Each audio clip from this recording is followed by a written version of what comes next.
Hari ini saya akan membahas tentang tema kudus dan tak bercacat dihubungkan dengan 4 poin yang sangat penting.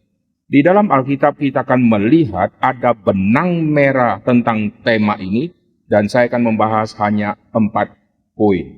Poin yang pertama, mari kita lihat di dalam kitab Efesus.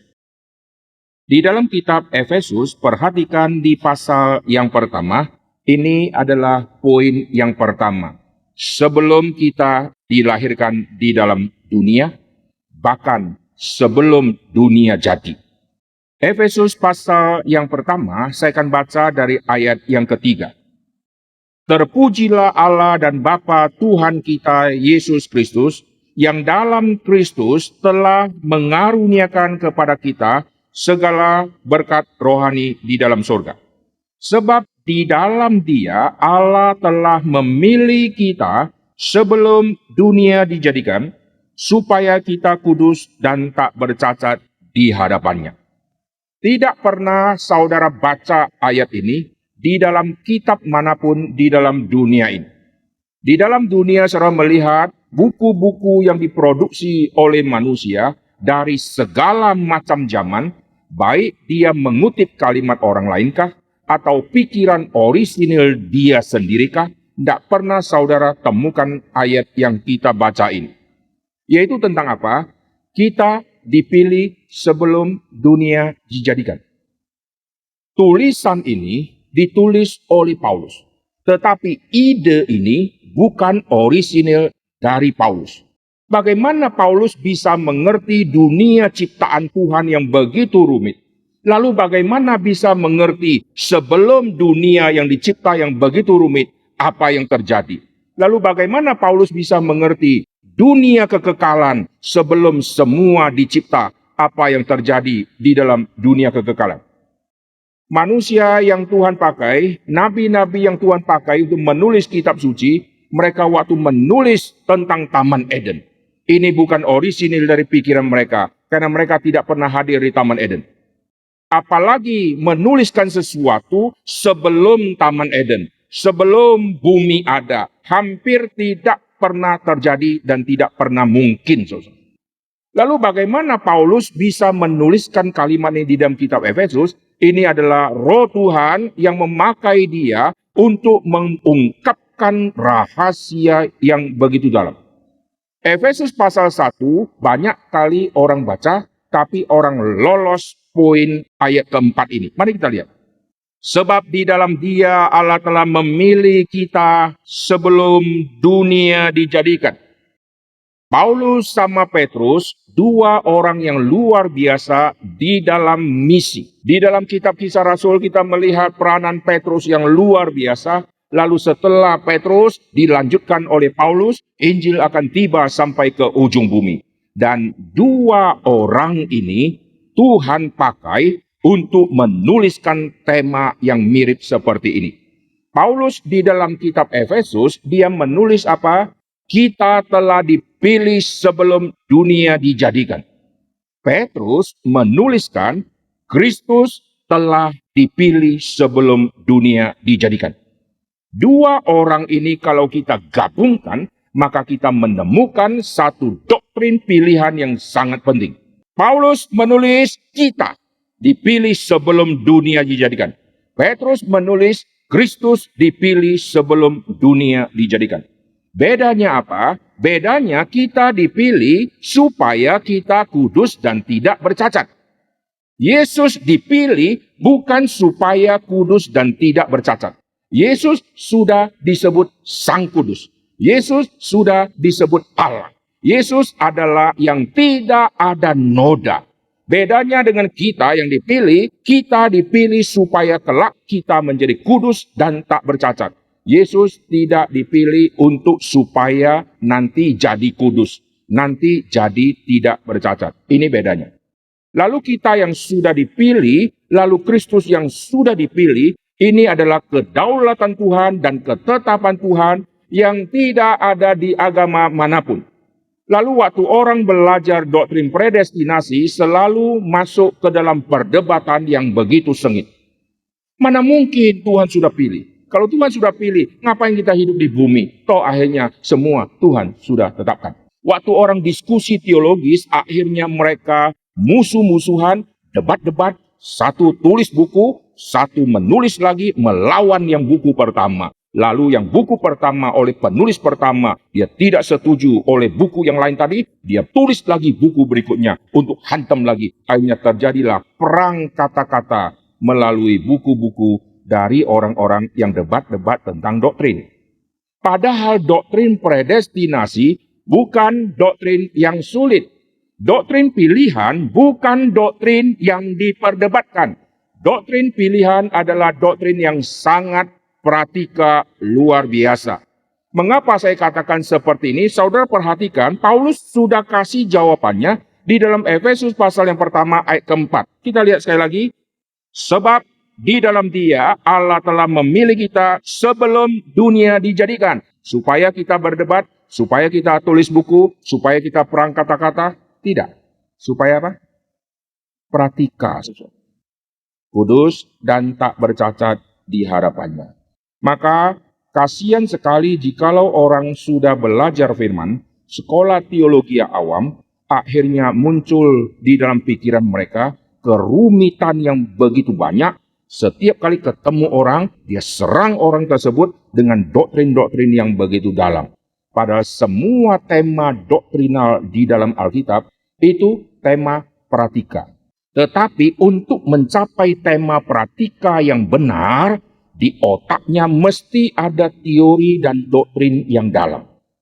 Saudara kalau bertanya kepada orang yang ahli di dalam bengkel, ahli di dalam mobil, semua kalimat-kalimat kesimpulan dia, waktu saudara tanya, mengapa mobil saya mogok? Dia akan jawab, karena akinya. Sederhana, praktika sekali. Tetapi di balik otak dia, terjadi kerumitan yang begitu banyak, yang dia konsumsi sendiri, yang dia persiapan sendiri, berpuluh-puluh tahun, sampai dia bisa menjawab semua permasalahan mobil manusia dengan kalimat praktika. Kenapa mobil saya mogok? Kenapa starter kok tidak bisa jalan? Lalu dia jawab, akinya. Sama, kita kalau ditanya, kenapa mobilmu mogok? Mungkin akinya. Kita juga, saudara. Yang lebih bodoh lagi, mungkin bannya. Tidak ada hubungan, saudara ya. Lebih bodoh lagi, karena belum pasang pintil di bannya. Maka mobil saya mogok. Ini lucu, saudara. Waktu seorang yang ahli, dia menjawab tentang aki, di otaknya ada kerumitan yang begitu dalam yang dia sudah pelajari. Tetapi waktu dia sampaikan semua bersifat praktika. Lalu, waktu dia bongkar, dia cek aki, setelah dia temukan masalah ada di aki, dia juga temukan ada masalah yang di lain. Kenapa? Karena waktu dia buka mesinnya, otak dia terus berjalan. Kaitan ini sama ini, relasi ini sama ini, kenapa di sini ada tetesan, kenapa di sini ada semacam basah, bocornya dari mana? Otaknya terus mikir, sampai akhirnya dia bisa beresin semua. Di dalam doktrin juga sama. Di dalam pikiran kita, ada hal yang kita belajar rumit, tetapi waktu disampaikan menjadi tema aplikatif. Celakanya orang menganggap semua firman adalah aplikatif, sehingga tidak usah sekolah teologi awam, karena rumit. Doktrin ini, doktrin ini, doktrin ini. Nanti mirip seperti Filipus. Filipus sudah dengar Yesus khotbah tentang doktrin Tritunggal. Yesus bicara tentang Bapa yang mengutus dia. Dia sudah dengar sampai sudah tidak tahan. Mungkin ya, waktu itu Yesus sedang ngajar, dia sambil tutup-tutup kuping. Sudah bosan, ini terus, nggak ada khotbah yang baru. Itu dicatat di Yohanes, kalau saudara lihat sampai pasal ke-14. Yesus waktu bicara di awal tentang misi dia, Bapa utus dia, sampai Yohanes pasal ke-14, dia tidak mau rumit lagi, langsung dia keluarkan satu pertanyaan. Tidak usah bicara tentang Bapa. Tunjukkan Bapa kepada kami. Sudah cukup. Nah ini mirip mahasiswa teologi ya. Pak, kenapa doktrin Tritunggal 14 kali pertemuan, rumit sekali. Kirim saja Allah Tritunggal di sini, duduk. Oh selesai. Oh begini toh, Allah Tritunggal. Selesai. Amin. Gitu kan. Lalu waktu dia minta, Yesus tunjukkan Bapa kepada kami, itu sudah cukup bagi kami. Hai Filipus, mengapa engkau masih tidak mengerti? Yesus lanjutkan lagi. Aku diutus oleh Bapa, Bapa mengutus aku. Dia lanjutkan lagi. Kenapa? Karena ini adalah wadah di mana orang-orang akan dipersiapkan untuk nanti menjadi pekabar-pekabar Injil. Maka ada doktrin yang dalam yang mereka harus pelajari. Tidak bisa semuanya kita terima aplikatif saja.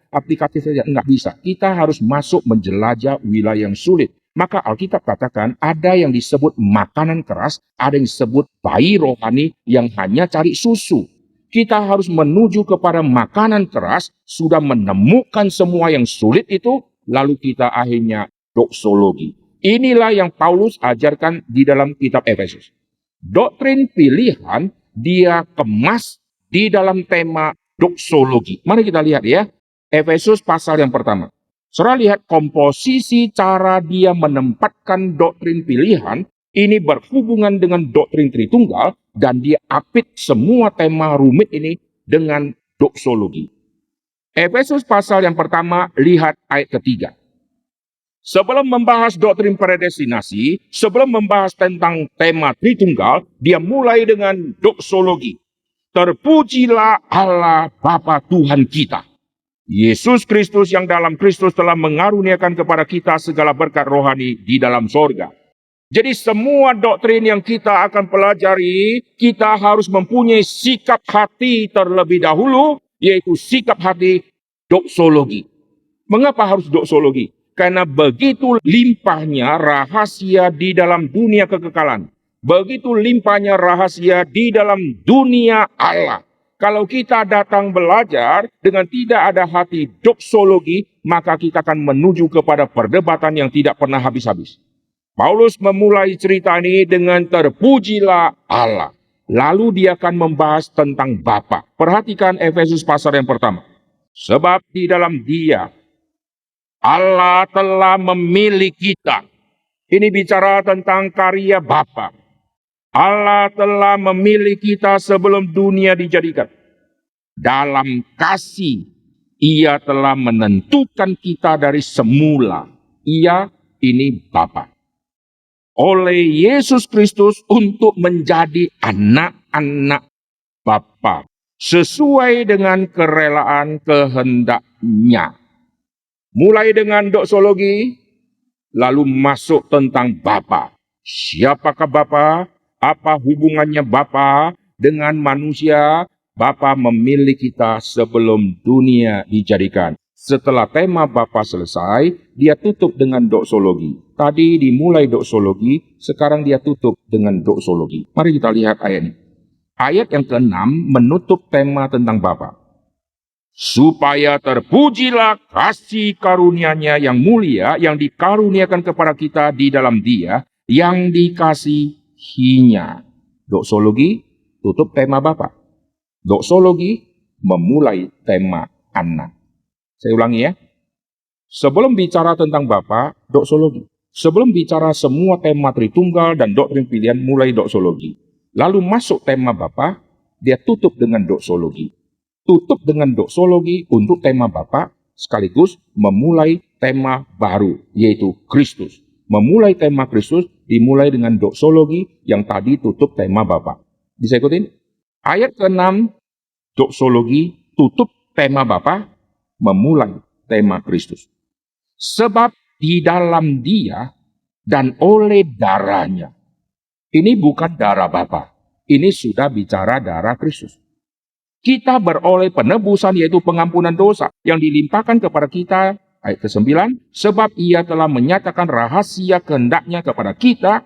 Kristus datang untuk menyingkapkan siapakah Bapa. Sesuai dengan rencana kerelaannya, yaitu rencana kerelaan yang dari semula yang telah ditetapkannya di dalam Kristus.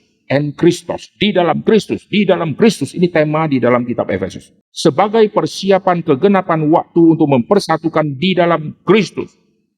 Ayat ke-11, aku katakan di dalam Kristus, karena di dalam Dialah kami mendapat bagian yang dijanjikan.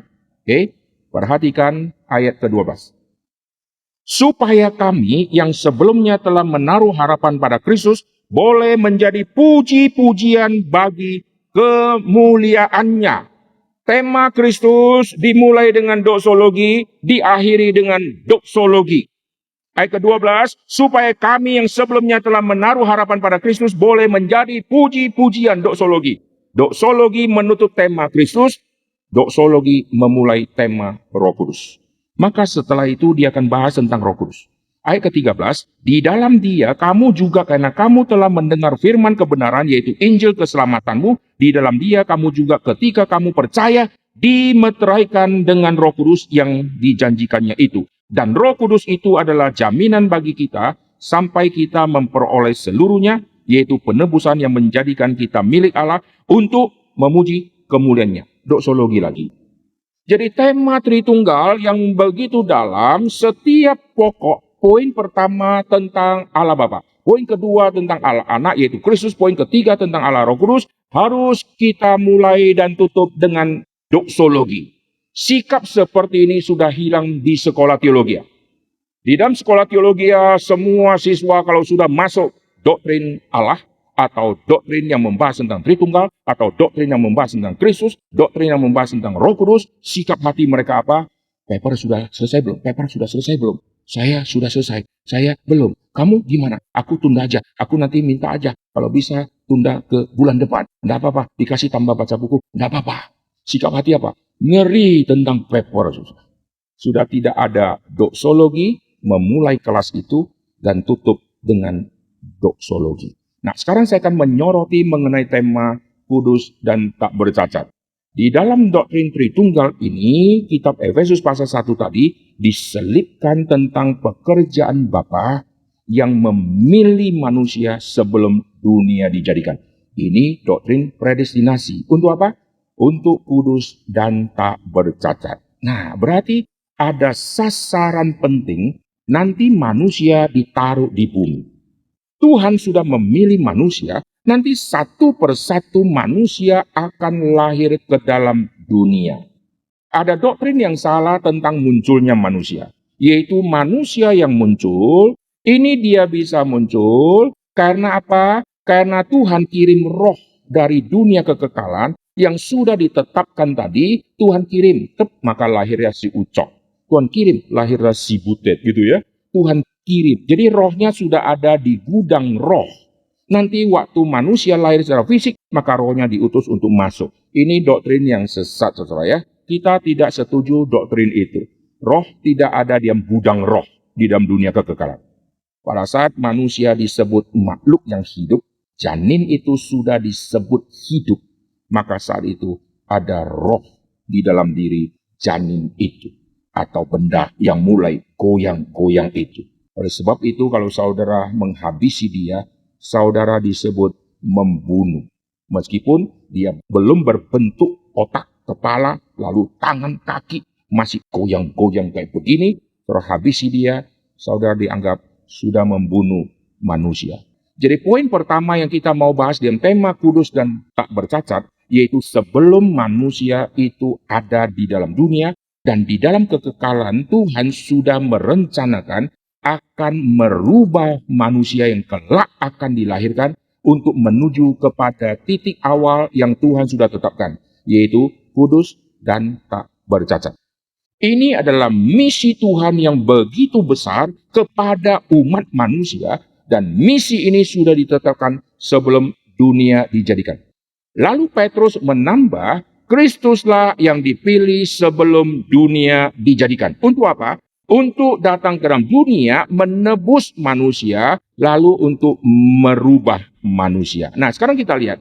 Dari titik yang pertama, yaitu sebelum dunia dijadikan, menuju ke titik yang kedua. Apa yang terjadi? Tuhan menanti dengan begitu sabar, karena satu persatu manusia akan dilahirkan ke dalam dunia ini.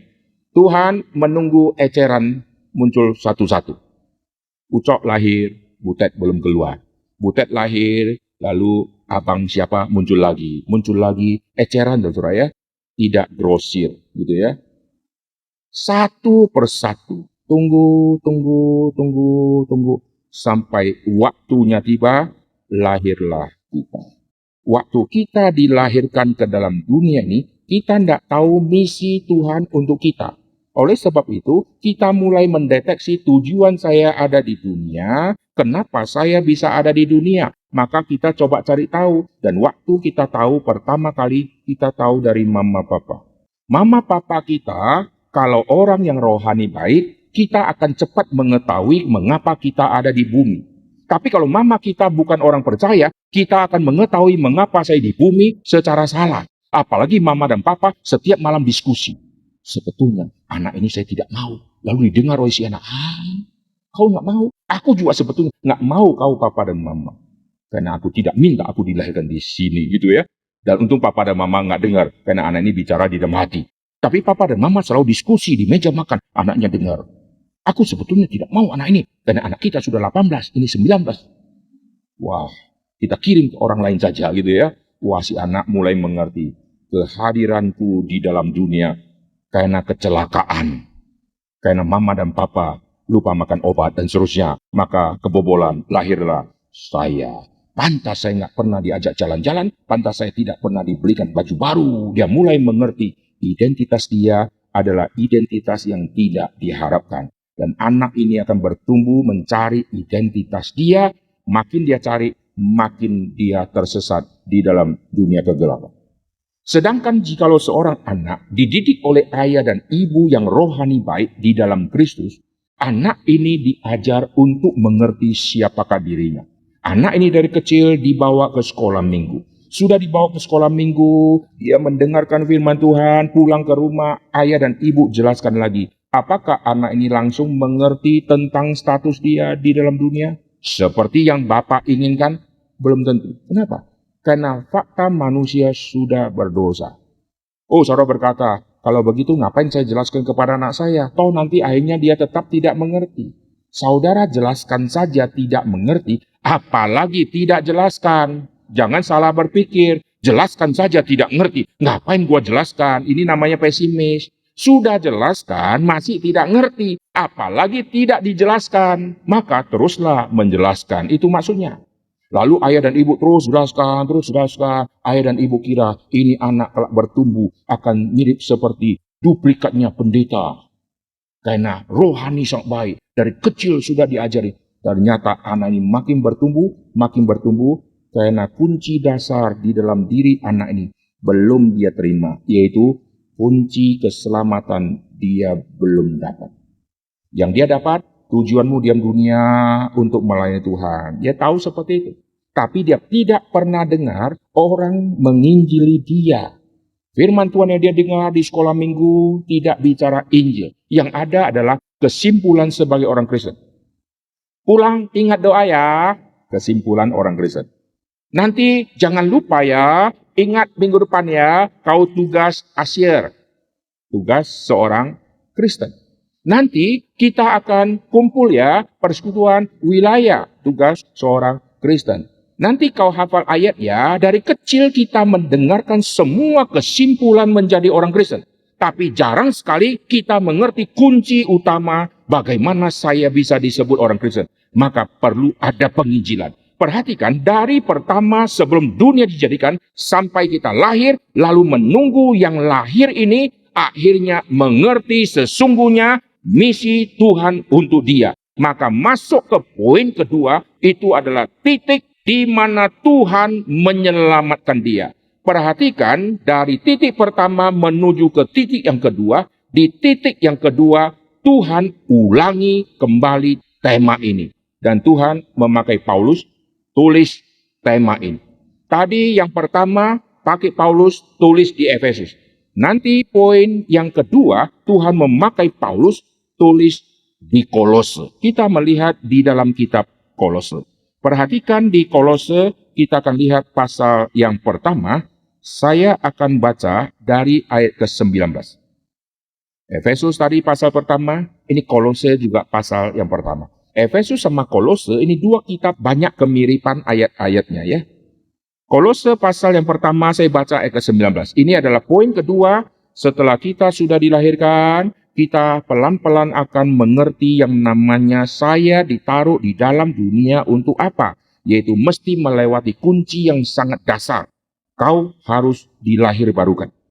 Ayat ke-19, karena seluruh kepenuhan Allah berkenan di dalam Dia. Ayat 20, dan oleh Dialah Ia memperdamaikan segala sesuatu dengan dirinya, baik yang ada di bumi maupun yang ada di sorga, sesudah Ia mengadakan pendamaian oleh darah salib Kristus. Perhatikan, ini titik yang kedua yang sangat penting, yaitu titik keselamatan. Keselamatan melalui darah salib Kristus. Ayat 21, juga kamu yang dahulu hidup jauh dari Allah. Jadi dari poin yang pertama, titik yang pertama, menuju titik yang kedua, di tengah-tengah kita mesti lahir dulu. Waktu kita lahir, sebelum masuk ke poin yang kedua, yaitu kita diselamatkan, kita disebut jauh dari Allah. Meskipun saudara sudah ada di keluarga Kristen, saudara sudah ke sekolah minggu, sudah ke remaja, sudah ke pemuda, saudara statusnya masih disebut jauh dari Allah. Secara fisik dekat sama gereja, dekat sama dunia pelayanan. Secara rohani saudara belum diselamatkan. Saudara masih disebut anak-anak gelap yang rajin ke gereja. Perhatikan Kolose pasal yang pertama ini, ayat ke-21, juga kamu yang dahulu hidup jauh dari Allah dan yang memusuhinya dalam hati dan pikiran seperti yang nyata dari perbuatanmu yang jahat. Hari Minggu ke gereja, hari Senin sampai Sabtu itu seperti setan, saudara ya. Sikap tubuh seperti orang sedang beribadah, seperti orang-orang Farisi yang hari Sabat beribadah, tapi hatinya jauh dari Tuhan. Dan Yesus berkata kepada orang seperti itu, bapamu setan. Nah ini mirip ya, orang yang rajin beribadah, rajin persembahan, rajin perpuluhan, luar biasa, doa tidak pernah telat, puasa apalagi, kalau berdoa selalu lebih rohani daripada siapapun, berdoa di tikungan jalan, dan yang lain-lain. Dia lakukan dengan luar biasa, tapi mereka jauh dari hadapan Tuhan. Fisiknya dekat dengan rumah Tuhan. Karena di bait suci, mereka ada di situ. Sedangkan orang yang disebut pemungut cukai, seolah-olah fisiknya jauh dari gereja, tapi hatinya ada di rumah Tuhan. Dia tidak ada di gedung gereja karena tidak boleh masuk, tapi hatinya seperti sedang di dalam gereja Tuhan. Maka setelah itu, dia mempunyai sikap hati yang begitu hormat kepada Tuhan di dalam doa. Kasihanilah aku, orang yang berdosa ini. Nah, sekarang kita lihat, menuju ke poin yang kedua, kita disebut jauh dari Tuhan. Dan kita harus masuk ke poin kedua, yaitu darah salib Kristus. Lalu perhatikan di poin yang kedua ini muncul tema yang kita bahas, yaitu tentang kudus dan tak bercacat itu. Ayat ke-21, juga kamu yang dahulu hidup jauh dari Allah dan yang memusuhinya dalam hati dan pikiran seperti yang nyata dari perbuatanmu yang jahat, sekarang diperdamaikan di dalam tubuh jasmani Kristus oleh kematiannya, untuk menempatkan kamu kudus. Jadi kunci utama kita yang sudah dipilih sebelum dijadikan harus mengalami perjumpaan dengan yang dipilih oleh Allah yang sebelum dunia dijadikan. Apa maksudnya? Kita yang dipilih sebelum dijadikan harus bertemu dengan satu pribadi yang juga dipilih sebelum dunia dijadikan. Itu adalah Kristus. Sehingga perhatikan, waktu kita yang ada di dalam dunia ini, Yesus yang belum lahir ke dalam dunia, di zaman perjanjian lama, orang-orang yang sedang menunggu kehadiran Tuhan Yesus, bagaimana mereka bisa diselamatkan, mereka percaya Kristus pasti akan datang, Kristus pasti akan mati, Kristus pasti akan bangkit. Dan mereka berjumpa dengan pribadi yang sudah dipilih itu, meskipun belum hadir secara fisik. Tapi mereka sudah berjumpa dengan Kristus di dalam iman. Lalu kita bagaimana? Kita yang ada di dalam zaman setelah Kristus, kita tidak berjumpa secara fisik dengan Kristus. Karena Golgota sudah berlalu, Yesus sudah berlalu di dalam masa pelayanan. Kita bertemu secara rohani kepada Kristus, yaitu perjumpaan pada saat kita mendengarkan Injil keselamatan. Disitulah kita berjumpa dengan Tuhan yang sejati. Kematian Kristus menjadi seolah-olah real terjadi Hari di mana kita diubah oleh Tuhan. Golgota sudah lewat. Waktu saudara dengarkan Injil, maka saudara sedang ada seperti di bawah Golgota. Waktu mendengarkan Injil keselamatan, Yesus mati bagimu. Saudara seperti di bawah salib, sedang memandang kepada Kristus, dan saudara memandang dengan iman, terima dengan iman. Barang siapa melihat ular yang ditinggikan oleh Musa, dia akan diselamatkan. Dan hari di mana saudara berjumpa dengan pribadi yang sudah dipilih sebelum dunia dijadikan itu, hari itulah ia akan merubah hidup saudara selama-lamanya. Amin. Perjumpaan ini sangat penting. Perjumpaan dari wilayah yang sudah dipilih ini, yaitu manusia yang dipilih sama Kristus yang dipilih. Perjumpaan ini akan memulai satu babak baru untuk menuju poin yang ketiga. Nah, sekarang kita masuk ke poin kedua dulu. Kita lanjut di Kolose pasal yang pertama. Di dalam Kolose pasal yang pertama, ayat ke-22 tadi, sekarang diperdamaikannya di dalam tubuh jasmani Kristus oleh kematiannya untuk menempatkan kamu kudus dan tak bercela, tak bercacat di hadapannya. Lihat, perjumpaan kita dengan Kristus, motivasinya bukan penyakitku jadi sembuh. Bukan Tuhan mengisi pundi-pundi, melunaskan hutangku yang sudah begitu banyak. Oleh sebab itu saya pilih jadi Kristen. Semua penyakitku sembuh. Tumpang tangan ke dompet, mendadak dompet langsung tebal. Ya, tebal tagihan, saudara ya. Bukan tebal uang warna merah. Oh, letakkan tanganmu ke bagian yang sakit, maka tinggal taruh, sembuh. Irit ratusan juta, tidak usah operasi lagi. Wah, enak jadi orang Kristen. Tidak. Alkitab katakan, kita yang sudah diperdamaikan melalui pengorbanan Kristus secara jasmani, kita diubah oleh Tuhan untuk nanti menuju kepada tujuan awal Tuhan memilih kita. Amin. Lalu setelah saya diselamatkan, kita masuk ke gereja, gereja tidak mengajari untuk apa kau diselamatkan. Lalu orang itu dibesarkan di dalam iman yang ngaco. Diajarin firman Tuhan yang ngaco. Pendeta-pendeta ngaco mengajari firman Tuhan. Hanya mereka dirusak dan diracuni oleh semua doktrin-doktrin yang amburadul. Lalu dia tidak pernah bisa kembali lagi kepada tema kudus dan tak bercacat. Lalu setelah poin yang kedua, banyak orang diracuni. Oh, kita sudah menjadi anak Tuhan. Ya udah, kalau begitu kita hidup sebagai anak Tuhan, menunggu sampai saatnya kita mati. Lalu tidak lakukan apa-apa. Nah, pagi ini, hari ini saya berkhotbah tentang tema kudus dan tak bercacat. Ini bicara tema internal. Perubahan internal. Nanti siang waktu seminar, ini bicara tentang eksternal. Jadi internal ini harus dibereskan dulu. Setelah dibereskan, barulah ada cahaya untuk menuju kepada eksternal. Yaitu tentang tujuan kita setelah dirubah. Setelah kita dijadikan seperti tujuan awal sebelum dunia dijadikan. Lalu kita menunggu sampai waktu mati? Tidak. Ada misi eksternal yang nanti kita akan kerjakan. Pagi ini saya tidak bahas misi itu. Nah, sekarang kita akan kembali ke poin kedua. Jadi pengorbanan Kristus ini sudah ditetapkan. Kau telah ditebus dari cara hidupmu yang sia-sia. Bukan dengan usahamu, bukan dengan perak, bukan dengan emas, bukan dengan semua. Tetapi dengan darah Kristus yang begitu mahal. Kalimat ini ditulis oleh Petrus di dalam kitab 1 Petrus. Dan kalimat ini memberikan satu jawaban kepada seluruh umat manusia. Kau barang mahal. Amin. Saudara bilang, enggak.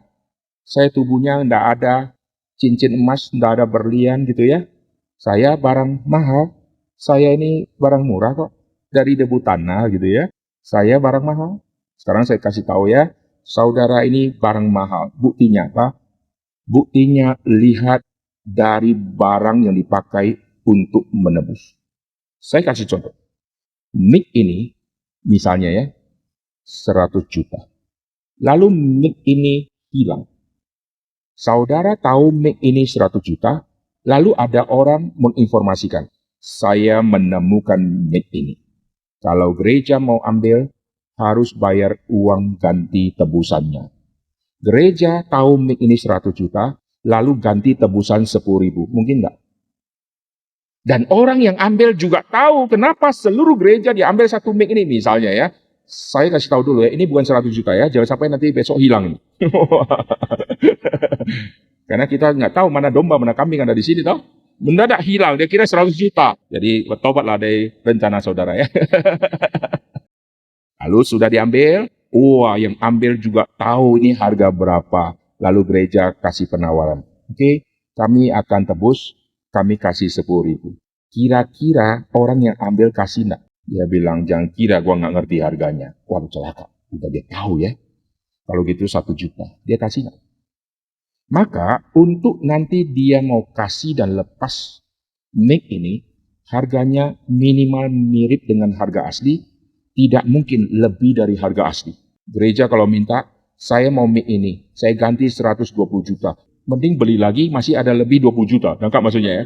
Kecuali mic ini ada tanda tangan Pak Stephen Tong. Wah, ini tidak pernah ada di toko manapun misalnya ya. Oke lah 120 juta. Tapi mic ini, polos saudara ya. Gereja tebus 120 juta, rugi saudara. Lihat, uang tebusan yang dipakai minimal harus sama atau harus di bawah harga normal ini. Perhatikan waktu manusia terhilang, lalu Tuhan nebus dia. Kalau ditebus dengan emas, berarti harga kita paling tinggi seharga emas. Kalau ditebus dengan perak, berarti harga diri kita setinggi-tingginya itu seharga perak. Tapi emas, perak tidak bisa dipakai untuk menebus. Saudara bilang, oh mungkin kita seharga berlian. Zaman dulu emas dan perak ini sudah mewakili dunia konglomerat. Siapa yang punya emas? Dunia raja. Raja menerima upeti-upeti emas, saudara. Orang biasa, mungkin nggak ada yang pegang emas terlalu banyak, saudara. Kalaupun ada, ya sebatas anting-anting. Kalau saudara lihat, di dalam zaman Alkitab keluar dari Mesir, mereka mendapatkan emas dari Mesir, lalu mereka pasang anting-anting. Dan mereka taruh di kuping, mereka taruh di hidung, saudara ya. Jadi hidung dikasih anting-anting, bukan orisinil dari India. Nanti waktu dirikan lembu emas, mereka lepaskan semua. Lalu tidak ada anting-anting lagi, tau? Habis itu jadi lembu emas. Sejak saat itu, orang Israel tidak pakai anting-anting lagi. Lalu emas itu dipakai oleh siapa? Rasul pun tidak, saudara. Petrus berkata, emas dan perak aku tidak punya, saudara. Oh, kalau pendeta sekarang tidak berani khotbah ayat itu. Karena emas dan perak, aku banyak. Cincinnya saya sudah satu, saudara. Cincin kawin. Wah, tidak berani dia tunjuk. Sebelum khotbah ayat itu, dia sembunyikan dulu. Emas dan perak aku tidak punya. Oh, Paulus, Petrus, semua orang yang melayani tidak mempunyai harta seperti itu. Dan perhatikan, kita ditebus bukan dengan emas, bukan dengan perak, tetapi dengan darah yang mahal. Wow, kalau tebus mic ini minimal selevel harga atau turun sedikit. Kita punya bahan baku debu tanah. Kita punya nyawa sama nyawa Kristus mahal mana? Darah Kristus, nyawa Yesus, hidup Yesus melampaui harga diri kita. Kita ditebus melampaui semua yang ada. Maka kita barang yang mahal. Saudara, kalau hidup diidentikan dengan emas yang saudara miliki berapa kilo? Dirupiahkan berapa? Sama tubuh dari debu tanah, lebih mahal tubuh dari debu tanah. Nah, dengar baik-baik ya. Saya kasih contoh sederhana. Saudara perhatikan seluruh tubuh kita. Seluruh organ tubuh kita, ini harganya sangat mahal. Dulu di satu tempat di Sumatera Selatan, ada satu jemaat, dia seorang kaya, lalu dia kena penyakit, dan dia harus pergi operasi, dan harus cangkok hati. Hati manusia itu ada satu, kalau dua, hati-hati. Lalu dia pergi ke cungkok, setelah cangkok hati, dia harus istirahat, makan obat, sampai betul-betul pulih. Total sampai dia pulih, kena 1 miliar lebih. 1 miliar zaman dulu itu begitu besar. Dia kena kira-kira 1,5 miliar. Lalu waktu itu saya mulai mikir, wah, saya punya satu hati. Itu minimal sudah 1,5 M. Wah, saudara mahal nggak? Saudara, kantong saudara nggak pernah ada cash 1,5 M toh? Saudara ada simpan di dalam, yaitu di hati. Lalu ada orang pergi ke Singapura, ginjalnya jebol, cangkok, lalu beli gitu ya. Lalu ada orang katanya gitu ya, bisa dapatkan ginjal. Satu ginjal berapa? Dulu minimal 300 juta. Ginjal kita ada 2, udah 600 juta. Saudara kalau jalan, lebih mahal dari Innova, saudara. Belum lagi hati, paru-paru, mata, telinga, tangan. Orang buat robot, habisi investasi untuk jadikan satu benda jadi robot, hanya jepit bola, dus. Kita dari dulu bisa upil, bisa apa, semua. Hebat nih, ini tangan bisa lincah luar biasa. Kita ini barang mahal, saudara. Lalu kita yang barang mahal ditempatkan Tuhan diam dunia untuk apa? Untuk melewati hari-hari di depan. Hari ini sudah masuk di bulan Januari, sudah mendekati, sudah mau selesai. Nanti Februari, lalu 2021 akan selesai, 2022. Lalu hamburkan waktu seperti ini. Untuk apa semua barang yang begitu mahal Tuhan investkan ke dalam tubuh manusia berupa organ-organ di dalam? Berarti ada pekerjaan yang sangat mahal yang Tuhan siapkan melalui setiap kita. Satu barang dianggap berharga dan bernilai akan ditaruh di tempat yang mulia. Kayu ditaruh di tempat untuk kayu. Emas ditaruh di tempat wadah yang cocok untuk emas itu berada. Dan emas dihargai melampaui kayu-kayu. Dan kita begitu mahal harganya. Maka kita ditempatkan Tuhan di dalam kerajaan Tuhan di posisi yang sangat terhormat. Kalau kita masih hidup jauh dari Kristus, kita tidak mengerti rahasia ini. Maka kita perlu dirubah oleh Kristus. Poin kedua itu kita mesti alami dulu. Setelah poin kedua, kita dididik oleh hamba Tuhan, dididik oleh aliran gereja, sehingga kita tidak mengerti untuk apa kita ada di dalam dunia ini. Maka nanti dari poin kedua menuju ke poin ketiga, kita nanti akan melihat poin keempat. Lalu poin ketiga itu apa? Proses menuju kepada titik yang keempat. Sekarang saya akan jelaskan dulu. Titik pertama sebelum dunia dijadikan. Titik yang akhir setelah dunia akan diakhiri. Atau zamannya kiamat. Jadi alfa kita dipilih sebelum dunia dijadikan, kita akan kembali kepada dunia kekekalan. Itu akhir, awal dan akhir. Poin pertama dan poin keempat. Lalu poin kedua, kita ditebus. Poin kedua menuju keempat. Itu adalah perjalanan kita di dunia seperti seorang musafir. Nah, perjalanan kita di dalam dunia, di dalam rangka Tuhan mengutus kita, secara internal apa yang kita lakukan, maka tema kudus dan tak bercacat muncul lagi. Sebelum dunia dijadikan, lalu kita ditebus, menuju kepada titik eskatologis, lalu di tengah-tengah muncul tema ini. Inilah di Roma pasal 12. Mari kita lihat. Roma pasal yang ke-12, ini poin yang ketiga, saudara ya. Roma pasal yang ke-12, perhatikan titik ini sangat penting. Titik ini adalah titik di mana kita sedang berada. Kita yang sudah lewat poin kedua, kita masuk sekarang di titik yang ketiga ini. Ayat pertama, karena itu saudara-saudara demi kemurahan Allah, aku menasihatkan kamu supaya kamu mempersembahkan tubuhmu sebagai persembahan yang hidup, yang kudus, dan yang berkenan kepada Allah. Itu adalah ibadahmu yang sejati. Ini perjalanan kita di dalam dunia bukan menanti kita mati. Secara internal apa yang perlu kita siapkan, inilah tema yang sangat penting, yaitu kita kembali harus mengerti tentang kudus dan tak bercacat. Bagaimana saya bisa mengerti tema kudus dan tak bercacat? Maka saya perlu contoh. Contoh apa yang saya pakai? Contoh di dalam perjanjian lama, maka saya akan menemukan contoh binatang. Binatang yang disebut kudus dan tak bercacat, itu adalah binatang kudus, artinya dikesampingkan atau dipisahkan. Domba ini dipisahkan. Lalu tak bercacat artinya apa? Domba ini harus dikurung, tidak boleh ada lecet.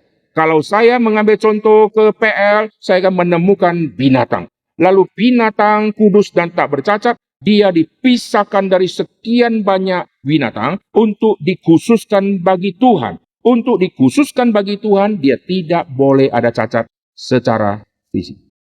Lalu masalahnya, saya sama binatang beda, saudara. Tidak bisa saya dikategorikan dengan binatang. Dan tidak bisa saya diparalelkan dengan binatang. Maka kalau kita temukan ayat-ayat di PL, kita akan menemukan semua konklusi tentang kudus dan tak bercacat. Nanti larinya ke korban persembahan. Korban persembahan, korban, binatang. Ada aturannya. Nanti binatang tuh harus gini. Semua ada aturannya. Lalu kita melihat contoh di dalam Perjanjian Baru. Di dalam Perjanjian Baru kita menemukan juga, ada domba-domba lagi, ada domba Paskah lagi. Tetapi ini masih mewakili dunia Perjanjian Lama. Lalu yang murni dunia Perjanjian Baru itu apa? Yang tidak ada di MPL itu apa? Maka kita menemukan ada domba Allah yang sejati. Domba Allah yang sejati ini bukan domba yang binatang, tapi Kristus yang adalah domba Allah. Lalu domba Allah ini harus kudus dan tidak bercacat. Yesus yang adalah domba Allah berbeda dengan domba di dalam Perjanjian Lama. Bedanya di mana? Di dalam domba Perjanjian Lama, waktu disebut tidak bercacat, tidak boleh ada lecet. Sedangkan Kristus yang tidak bercacat harus alami lecet. Bayangkan Yesus di atas kayu salib. Tubuhnya nggak lecet, saudara. Masih polos, gantung. Orang-orang di bawah salib bingung. Kenapa lebih ganteng yang disalib daripada kita di bawah? Kita kok jelek-jelek di sini. Kita pernah kena luka bakar. Kenapa Yesus nggak ada luka sama sekali? Domba di PL tidak boleh ada satu luka. Kena goresan luka, tidak layak dikorbankan. Yesus harus banyak luka. Karena domba Paskah yang sejati membereskan dosa manusia. Bukan membereskan penyakit tubuh fisik. Tapi penyakit rohani manusia. Maka kita lihat sampai kepada Perjanjian Baru ada contoh teladan tentang kudus dan tak bercacat. Yesus disebut Sang Kudus. Maka di antara semua manusia di dalam dunia, hanya Kristus yang berbeda dengan semua manusia. Kristus sudah dipilih, sudah ditetapkan, sudah dipisahkan. Untuk apa? Untuk dijadikan sebagai korban tebusan. Dan korban tebusan dia tidak boleh ada cacat. Maka kalau kita membaca Roma pasal 12, kita mesti menemukan ada contoh teladan yang kita bisa ikuti. Siapakah contoh teladan yang kita bisa ikuti? Kita meneladani semua rasul. Semua rasul ada cacat celah. Kita meneladani nabi-nabi. Nabi-nabi ada cacat celah. Maka kita akan meneladani Kristus. Perhatikan di sini. Waktu saya disebut kudus dan tak bercacat, berdasarkan patron siapa? Mesti berdasarkan patronnya Kristus. Oleh sebab itu, setelah kita mengalami titik penebusan, kita akan dirubah oleh Tuhan. Untuk apa? Untuk menjadi serupa dengan gambar Kristus. Mari kita lihat kitab Roma. Ini semua doktrin yang sangat penting untuk mempersiapkan setiap kita untuk menjadi orang yang siap secara internal, sehingga nanti kita bisa berguna secara eksternal. Nanti eksternal saya akan bahas di dalam seminar tentang lockdown Injil. Lihat di dalam kitab Roma. Perhatikan di dalam kitab Roma pasal yang ke-8.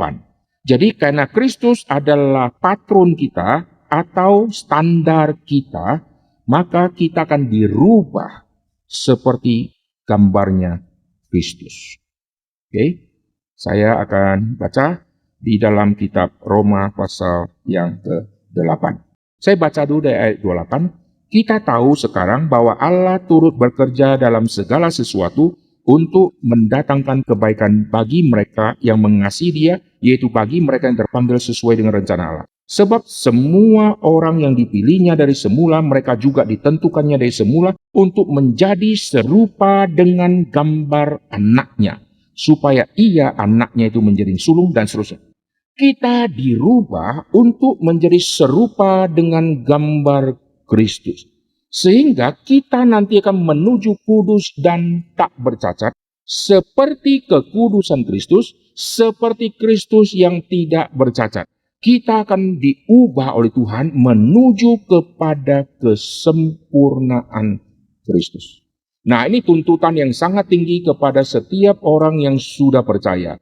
Ada standar yang Tuhan sudah tetapkan. Kita tidak mungkin jadi 100% sama seperti Kristus yang sempurna. Kita dituntut oleh Kristus dan oleh Tuhan untuk mendekati angka 100% yang sempurna itu. Ada orang mencapai level mungkin sampai 90. Ada orang mencapai level mungkin sampai 95. Ada orang yang tidak mau capai mungkin sampai level 1. Sudah selamat tapi majunya cuma level 1. Kita dituntut untuk menuju kepada level sempurna seperti Kristus, menuju kepada angka kesempurnaan. Kalau angka kesempurnaan kita ambil 100, menuju kepada 100. Ini semua tugas orang percaya. Bukan enak-enak, oh tunggu mati masuk surga. Tidak. Lalu bukan enak-enak, siapkan diri, siapkan diri, siapkan diri. Apapun dia tidak peduli. Pokoknya terus siapkan diri. Tidak. Karena ini masih bicara internal. Setelah internal, ada yang bersifat eksternal. Oke, kita sudah lihat sampai kepada poin yang ketiga. Kembali bicara tentang kau harus mempersembahkan tubuh. Mempersembahkan tubuh di dalam PL, konteksnya lihat contoh binatang. Tapi binatang tidak cocok untuk kita jadikan patron. Maka lihat di PB masih ada mengikuti tradisi PL. Masih ada binatang. Tapi PB ada Kristus yang adalah anak domba Allah. Ini patron kita. Lalu kita dipersiapkan untuk nanti menjadi korban tebusan. Tebusan bukan untuk menyelamatkan dosa-dosa manusia, tetapi kita akan disiapkan menjadi korban tanda petik tebusan untuk apa?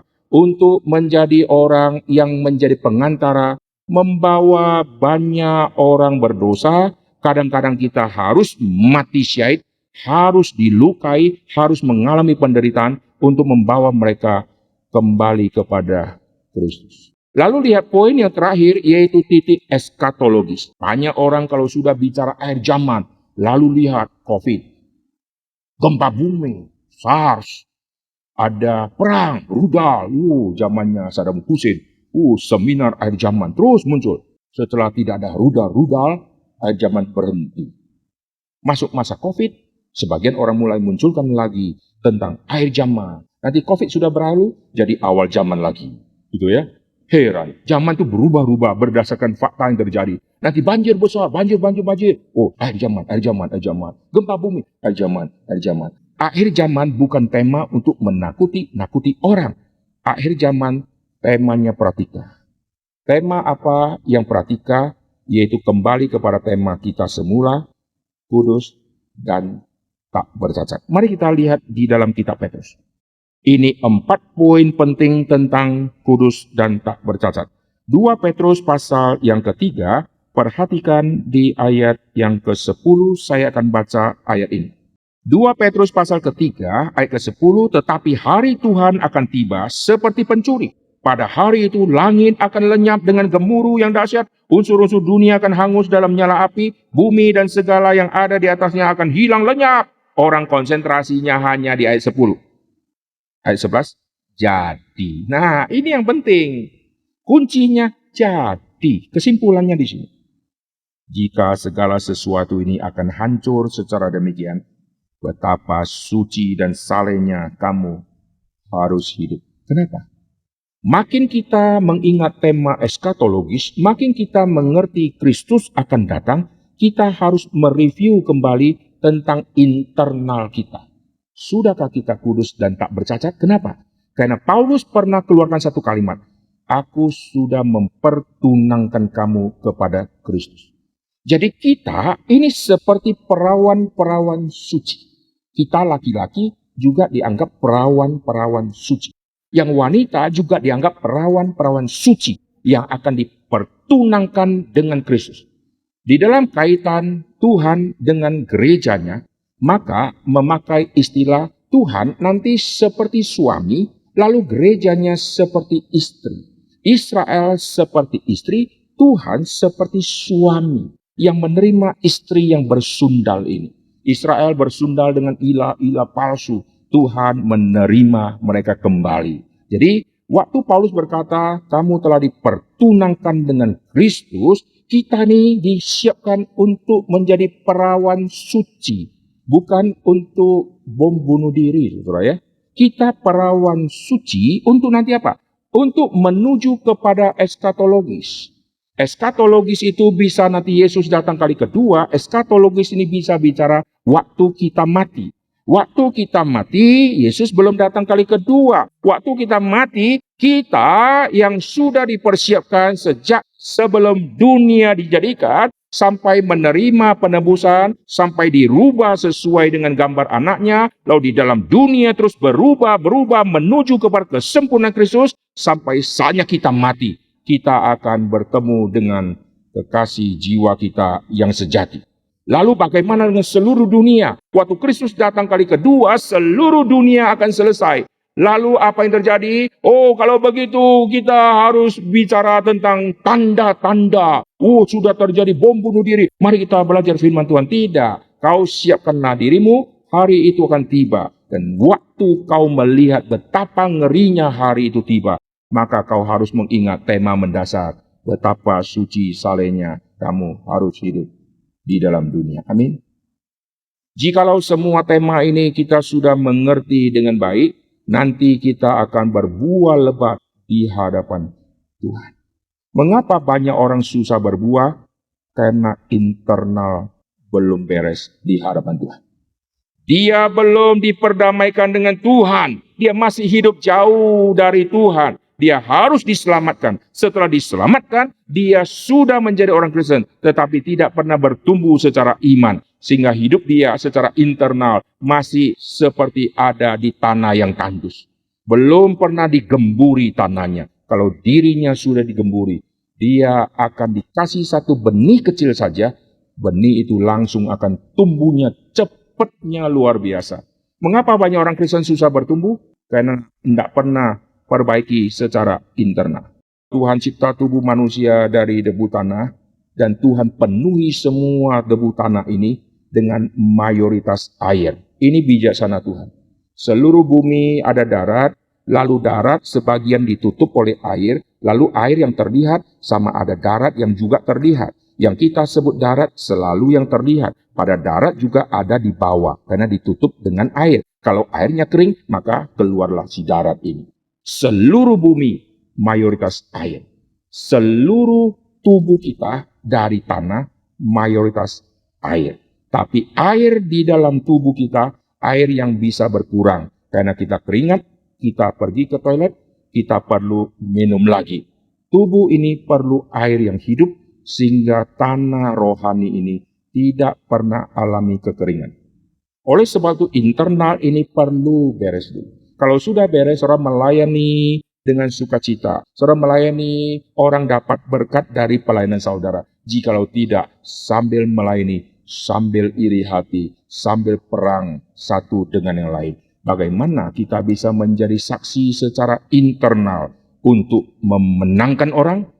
Nanti siang saya akan membahas sisi eksternalnya, yaitu tentang lockdown angel. Mari kita tundukkan kepala, kita akan berdoa. Bapa di surga, kami berterima kasih di dalam waktu yang Tuhan siapkan bagi kami. Biar khotbah hari ini mempersiapkan seluruh umat-umat Tuhan di gedung yang baru ini untuk membenahi secara internal pribadi di hadapan Tuhan. Sehingga setiap kami tidak ada yang terkecuali akan menjadi berkat besar kepada lebih banyak lagi orang. Kami berdoa ya Tuhan, biar Tuhan memakai anak-anak Tuhan yang sudah ada, dan Tuhan juga mengirim banyak anak-anak Tuhan yang akan juga dibentuk dan akan dilatih di dalam gereja di tempat ini menjadi pelayan-pelayan Tuhan. Dan kami juga berdoa selain melatih orang internal, Tuhan juga memakai gereja ini menjadi berkat bagi seluruh gereja-gereja Tuhan. Kami berdoa ya Tuhan untuk sesi nanti siang. Tuhan juga berkati di dalam seminar tentang lockdown angel. Pakailah hamba-Mu dengar doa kami. Dalam nama Tuhan Yesus kami berdoa. Amin.